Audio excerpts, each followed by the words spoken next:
I ruined my family's life and I don't regret it. All names are changed. This all happened 10 years ago when I was 19. Around the holidays, I found out my then boyfriend Kevin was cheating on me with my older sister Jen. I was beyond devastated because Jen and I were really close and she was my role model.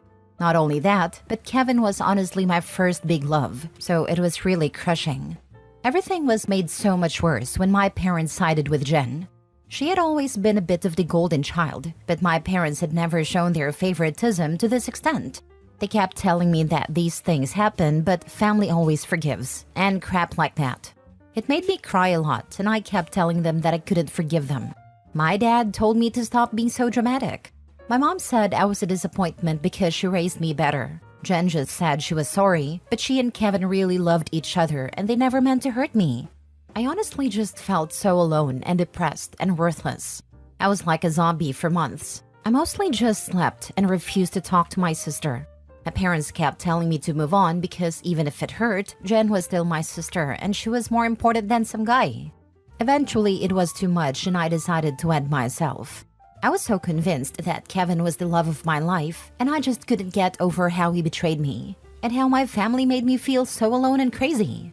I wrote a very angry and depressing final note that talked about everything that had happened and scheduled it to be published on my Tumblr after I died. Fortunately, my roommate/best friend Alice found me after I overdosed on pills. I was unconscious for a while before I woke up. Then I was put into hold because I was still very obviously self-ending and was considered a danger to myself. I was in there for a while and only had contact with my grandparents since they were the only ones I wanted to talk to at a time.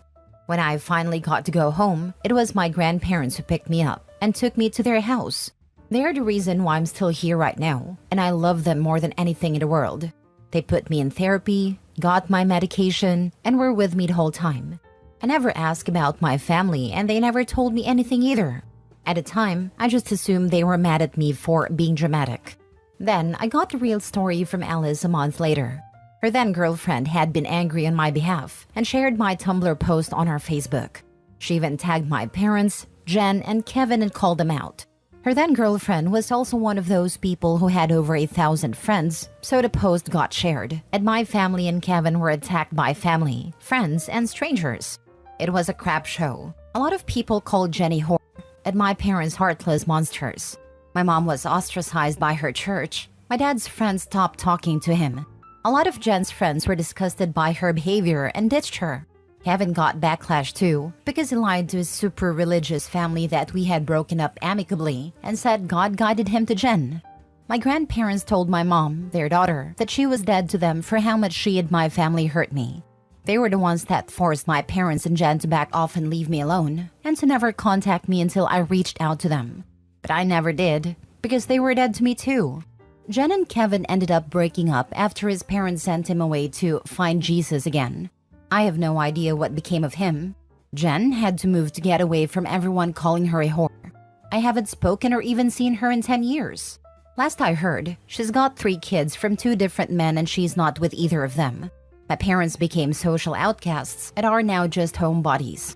We rarely talk and it's all superficial.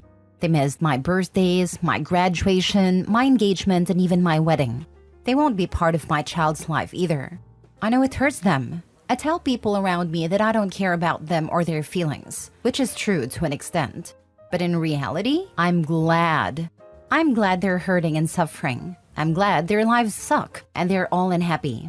I shouldn't be, and I haven't told anyone, not even my therapist, how I actually feel about my family now. I know this is probably just my resentment and it's probably not healthy, but I can't help it. I almost ended myself over what they did, so it feels almost like karmic justice to see them hurting now. I even kind of hope they feel like how I've felt, alone and like no one cares about them. I'll tell my therapist one day, but I just wanted to say to the void for now. Now for the top comments. If destroying them gave you your sanity back, congratulations. Your grandparents sound great and loving. Spend as much time as you can with them. I'm glad you're enjoying life now. My grandparents are the best. I spend time with them as often as I can, and they've been a part of all my big milestones. You didn't ruin your family's life. They did that all on their own. I'm glad you have your grandparents in your corner. Your parents and sister, I can't even imagine how that must have felt. I'm glad you're at a better place in your life now, Opie. I wish you and your family the best.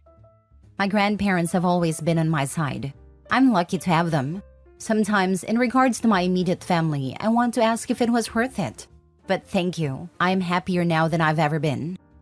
Your parents just didn't think you had a power to hurt their little perfect lives and went for the least resistance path. Let your ex be with your sister, otherwise, what would have other people thought? Well, you messed all of them up and showed them that you have the power to create your own path, and they had to put up with all their lies and crappy behavior. The best revenge is living a great life. Virtual hugs. Next story. My sister being abused by my ex-fiancé, but I don't care, and I won't be helping her. 5 years ago, my older sister Jess slept with my ex-fiancé John.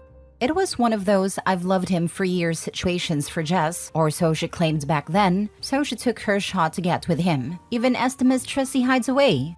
And John? Well, he was mad back then because I didn't fight for our relationship.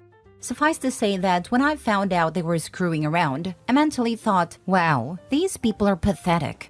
I had no intentions of fighting, arguing, begging, and never even cried now that I think about it. Even back then, I was a one-and-done kind of person. I cut my mother off for cheating on my dad. I cut off friends who cheated on their partners even when we were stupid kids. Cheating isn't a mistake. It takes me off thinking about it. Just crying and telling me, you have to understand, like I hadn't caught her screwing my fiancé in my bed in my condo. Or John yelling at me saying, if you ever loved me, you'd fight for me, or cry for me, or do something. And then the most hilarious line of, maybe if you put out more, I wouldn't have strayed. And seriously, I was always the one initiating even before our engagement.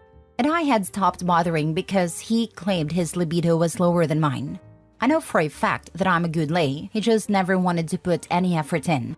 And even if I hadn't been trying to have sex regularly, that is not an excuse to cheat.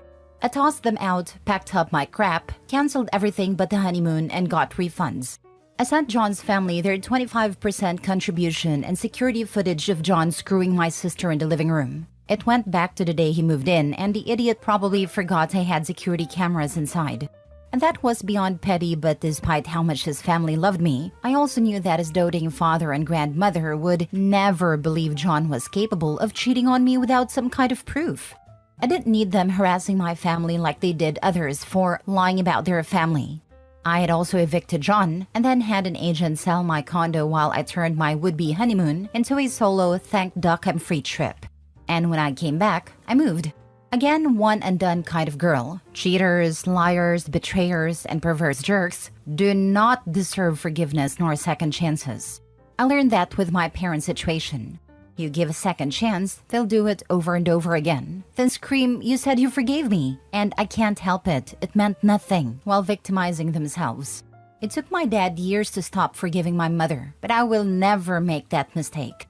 In 5 years, Jess and John got married because she was pregnant, moved into her apartment together, and now have 3 children, 4 male, 3 male, and newborn girl. They have no friends, no familial support beyond my mother. My dad is apparently involved with his grands but does not help financially, nor does he babysit or even let John into his house. I was visiting my dad when Jess showed up at his house in the middle of the night. She had her children with her, had a black eye, marks on her neck, and bruises on her arm. I was worried as my dad brought them all in. That worry disappeared the moment she said John got angry at her because I'm not Opie. She was blubbering about all the things John expected of her and how he essentially wanted her to be me. Little Miss Perfect, even though I'm the one that didn't want him. Dad tried to stop her multiple times, but I told her to keep going. Her tirade was how it should have been me he hated and hit, not her. That John lost his family because of me. They only have our mother as help because of me. That I didn't love him enough to fight or be with him no matter the circumstance like she did. That everything falling apart was on me, not her. And that she was sick of how I ran away and yet still managed to ruin her relationship with John. Even her wedding was all about how OP would have wanted this, and intimacy always ends with, sex with OP was better, you need to try harder. And apparently in Jess's eyes, John beating her for the first time was entirely on me. Wanna know why? Because her children look like our mother instead of me, who looks like my father. That even her children are treated like afterthoughts by John because he had hoped they'd get good genes. They only had another child because he wanted one to look like me, and that one doesn't either. And then, she said that maybe if I talked to John, things would get better for her. After all that, Dad pretty much told her that her kids will be staying with him, but she was on her own. Go to the police or your mother. Then she turns to me, begging me to convince him otherwise. Like, is she serious? You're in a situation of your own making. You're older than me, decided to screw a taken man, and then married him even after you claimed all he wanted was the woman that abandoned him. You're the one that was cut off from any viable support system by being an awful person. No one deserves to be mistreated, and I don't view it as karma, but Jess stopped being my sister the first time she slept with John. Someone that loves you would never show such blatant hate for you. That goes for both of them. Isn't it funny how once they get the dude, get married and have kids, it all falls apart?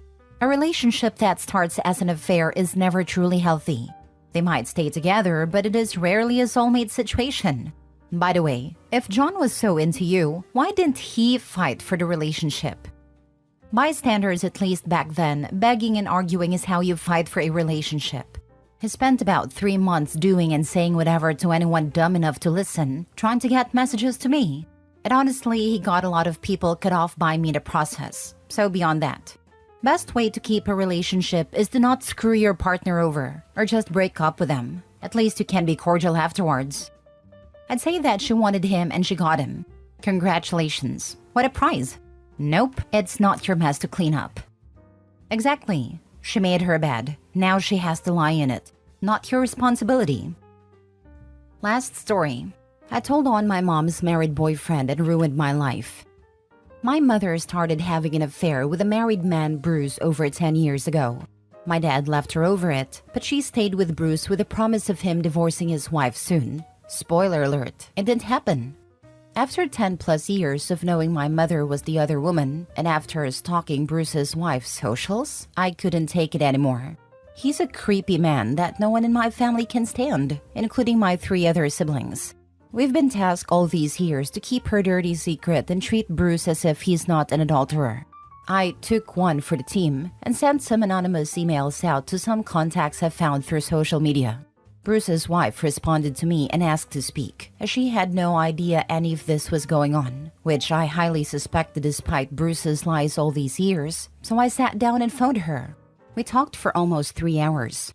She's a nice woman who was nothing but kind to me. She's been married to Bruce for 30 years and had no idea he had a double life. His job allows him to travel frequently. I answered all her questions. During this convo though, I knew my relationship with my mother was over. I knew the details would get back to her and would pinpoint to me. Bruce's wife thanked me over and over and shared she would be divorcing Bruce once she got her finances in order.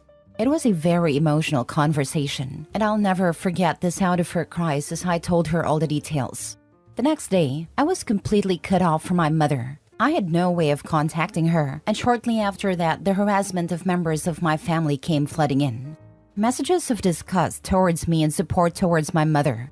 Everyone turned on me and will no longer speak to me. I can't imagine she's telling them the truth of what I did. I told on her married boyfriend. I'm shocked my family has chosen her side and abandoned me. Sometimes regret washes over me, but in the end, all I did was speed up the inevitable. And I did it for my siblings who couldn't stand his presence anymore. I thought I would get rid of him, but it backfired. Not only are Bruce and my mother getting married, my siblings chose her side and have cut me off. This weighs heavy on my chest. It did for the last 10 years, and now because of what I did, it will continue. Thanks for reading and letting me get it out. Now for the comments. You did the right thing. Although you maybe should have anticipated this would speed up the process on Bruce and his wife getting a divorce. Your mother got what she wanted in the end, so she should be thanking you.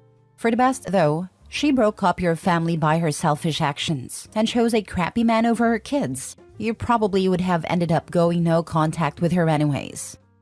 True. Not sure why mom's so upset about this all being exposed. Like, girly, you've been with a married man for 10 plus years. Clearly you aren't that ashamed. Wait, why is she mad? If you didn't tell, the adulterer would still be married, and wouldn't be marrying your mom. Shouldn't she be thanking you? Unless he never intended to marry your mom and even she knows this. Lol. I'm willing to bet mom is mad because Bruce stands to lose a lot of assets and will possibly have to pay alimony. Hard to say for sure, since we don't know the details of Bruce's marriage. But money's the only thing I can imagine being the reason he didn't leave his wife earlier, and why mom would be so mad. I'm no legal expert, but this is my best guess. Bingo. That's exactly it. Plus, most places, if you're married for longer than 10 years, it would guarantee the wife lifetime alimony as long as she doesn't remarry. Plus, the fact that if she's smart and hires a forensic accountant, any money spent on your mom and family in the last decade is considered marital property and she's entitled to half of it. So if he bought your mom a house, cars, whatever, they will be forced to sell. And or he'll have to pony up that amount during the divorce proceedings. Plus, if they have children together still at home, that's also child support. Dude basically stands to lose everything, and no doubt I wouldn't be surprised if the change in lifestyle causes your mom to look for another suitor. Did it really ruin your life though? I mean, if members of your family are harassing you and supporting your mother because you told your mom's boyfriend's wife that he's been cheating on her for the last 10 years with your mom, then I think that there are trash people who aren't worth your time. You aren't wrong. It's just hard to have everyone hate me so abruptly. Edit. Thank you to all the supportive comments. I have a few people in my corner rooting for me, but these comments have been comforting and therapeutic. The number of family that turned on me, I truly started to worry I was the problem and made a mistake. To answer some questions, money is a huge factor in all of this, which is why my mother/siblings are so angry and not thanking me. I am my mother's oldest daughter. Only my youngest siblings lives with her. We are all adults. I have 2 young children my mother has thrown to the curb for Bruce. They will never know who she is. I am in contact with a wife. She is a lovely woman who is aware of how this unfolded and has been so kind to me. I like to think in another life we would be friends. I've spent a lot of time putting together proof for her so she can get what she deserves out of the divorce. Keeping in touch with the wife angered Bruce and my mother, so much so they told my family I was harassing the wife. That fueled the fire more for my family to hate me. To the few that have commented I should have minded my own business, I wish this never was my business. What a laugh.